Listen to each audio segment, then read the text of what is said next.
New York Mayor Zohran Mamdani is well known for his love of football, so it's no surprise that he turned up on BBC 5 Live's Football Daily to talk all things World Cup. Of course, I presume that's because Football Daily was in New York for the World Cup. It wasn't long, though, before the topic of British politics came up. When you won the mayor here, the mayor of Greater Manchester congratulated you in a tweet. He now could become the next Prime Minister of the UK.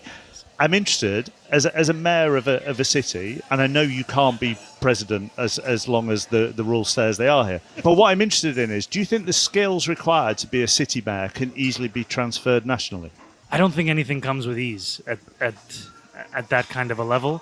I do think they're very important skills because many people have lost faith in government. The place that they earn that faith back or they decide to trust again is at the most local level. That's where they see what it can look like to have a government that delivers for them. And if you're able to respond to people, whether it's in Greater Manchester or New York City, it is at the heart of what people are looking for any kind of politics. So I wish him well. I don't think he's an Arsenal supporter, though. No, he is. He's an Everton. He's an Everton supporter. I mean, at least you can respect that someone has suffered. You know, for a long time. No, but like I like it when I meet someone who's a fan of a team that hasn't just won and won and won. So the Burnham message there, I mean, was very interesting. Something that people sort of talking about a lot, which is, does being a mayor translate well to power? And I think there's one level on which it doesn't. In the sense that often in a major city, you are appealing to a different demographic than the whole country. Zohran Mamdani, a very left-wing guy, is appealing to New Yorkers who are generally sort of the most progressive people in America. So if he was to say, well, I've won in New York, so I'm then going to win in America, that's not necessarily going to work. Might do. I mean, he's a brilliant communicator. I don't think he couldn't be president, but it's definitely going to be harder. The other issue is, do you have to make the same set of decisions? So, I mean, I know more about the system in the UK, but Andy Burnham in Manchester didn't have to raise taxes, obviously didn't have to have a policy on immigration. He didn't have to make a lot of hard decisions, which he will have to make when he's in national government. But the point about sort of the closer connection people feel towards regional government mayors, I find very, very interesting. And sort of the reasons why that might be, I suppose, in a way, it's probably helpful to them that they get talked about less in the national media. Like local politics is inherently less polarizing. It's much harder to do sort of like a culture war in a city. Obviously, people try it with Sadiq Khan, but no one really cares, right? Because none of the major newspapers are really going to run with it. Like, if it's closer to you, you feel warmer. Those national issues where you can sort of say, oh, these alien people elsewhere who voted Remain or who voted Leave, doesn't really work on the basis of a city. So maybe sort of in our polarized world, mayors will have sort of very promising future careers. Who knows? Let's go to some more news, though, coming out of New York when it comes to the rise of the Democratic Socialists of America. Of course, that's the group that Mamdani came from. Last week, Free Democratic Socialists beat their Democratic opponents in the New York primaries for the House of Representatives, meaning they, rather than establishment party members, will be on the ballot for the Democratic Party in the midterms. Now, all three were publicly and repeatedly endorsed by Mamdani and ran on similar platforms to his.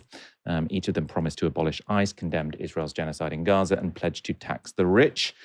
If they win in November, they'll get seats in the US Congress. Now, those victories are a testament to the growing power of the Democratic Socialists within the Democratic Party, and with one of them, Brad Lander, even managing to unseat the sitting congressman for his district, Dan Goldman. Goldman is heir to the Levi Strauss fortunes, that's the jeans company. He received heavy backing from pro-Israel groups in the primary. He's also famous for leading the first impeachment inquiry against Donald Trump in 2019. None of that was enough to save him, and some centrist Democrats are very unhappy about the sudden upswing in the popularity of the DSA. Joe Walsh is a former Republican congressman who switched to the Democrats. He told The Guardian this about the threat the Democratic Socialists might pose. So he said, Democrats are giving Republicans a huge fucking gift. Republicans will do what I used to do. One crazy lefty says defund the police, and then Republicans and conservative media tag the whole party with defund the police. They're going to try to make the whole party out to be crazy, America-hating Democratic Socialists, and to a degree, it'll work. Others think the Democratic Socialists should form their own party. This was Congressman Josh Gottheimer speaking to CNN in the wake of those results. This is my bigger concern, and I think the point here that socialists aren't Democrats. I think they're not interested in actually seeing the success of the Democratic Party, and they've attacked our leadership. And as you just quoted, Jake, right? I mean, some of the positions, many of the positions are nowhere near what we believe, right? I mean, no police, no borders, no prisons. It's that kind of rhetoric which obviously belongs in, and again, that's okay. That's their views, but it's in the Socialist Party, not in the Democratic Party. On ABC, Mamdani was asked what he thought of comments like Gottheimer's. And you're hearing some not just dismissive, though. There's resentment. And this is from fellow Democrats who think that this could jeopardize Democratic chances in the fall. I mean, you got Josh Gottheimer, a Democratic member of Congress, says, many of us believe, as do I, if you're a socialist, you are not a Democrat. And in fact, they put out a manifesto today. I don't know, have you seen this thing? Sounds pretty socialist to me. It's not a communist manifesto. It's a moderate manifesto saying, we are capitalist, not socialist. We believe in a growing, fair, and competitive economy, entrepreneurship, ownership. I mean, this is a direct response. They've made it clear to what you did here on Tuesday. Well, I mean, that's great, but what's a party if not its voters? And I'm proud to sit in front of you as the mayor of our city, having received more than 1 million votes, a little less than a year ago. And when we're talking about these incredible congressional candidates, they won their races, and they won their races with a vision of what politics should be, and one that actually speaks to working people. And for a lot of people who ask themselves, what does democratic socialism mean? And you can tell them the answer at a theoretical level. It's the choice to extend democracy from the ballot box the rest of their lives. But in terms of what it means over these last 7 months, we've seen a city with democratic socialist principles at the heart of it within our administration. And what we've delivered has been record lows when it comes to murders and shootings. So is it pragmatic democratic socialism? I think democratic socialism at the heart is pragmatic, because if we cannot deliver for working people, then what is this for? I'm not interested in writing a manifesto or, frankly, in reading one. I'm interested in delivering, and that's exactly what we've been showing. I mean, this early in his mayoralty, sort of record low murders and shootings, probably good luck. But anyway, obviously a very articulate answer, as always, from Mamdani. The DSA recently surpassed 100,000 members with active chapters in almost all 50 states. The group's co-chair, Ashik Sadiq, gave this explanation for its success. A big part of our task is diffusing many decades of propaganda from the Cold War and Red Scares in the United States that created a stigma around socialism. We're helping recover the American roots of socialism. We want to emphasize that this is not some foreign thing. The Soviet Union is not relevant at this point. It's been decades since that. Young people especially are not susceptible to the propaganda as much. Conditions are challenging for people who are millennials and younger. There's not a lot of faith in the existing system. They are much more receptive to the idea that capitalism is causing the problems of our society today, and there's a better way to organize how we live and work. And of course, the major elephant in the room has also become Israel, a country that was for decades beyond criticism in the United States. The loyalty to Israel has all but completely disappeared now amongst Democratic voters, and DSA candidates aren't afraid to harness that antagonism. Polling by the Pew Research Center shows that 80% of Americans who lean towards the Democrats have either a very or somewhat unfavorable opinion of Israel.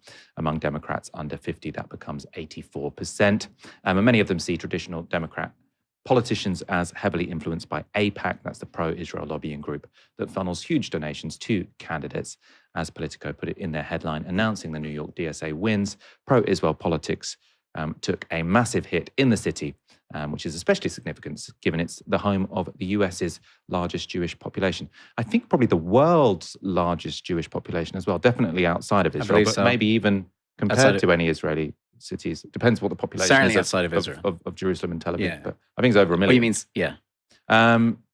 Barry, what do you make of this?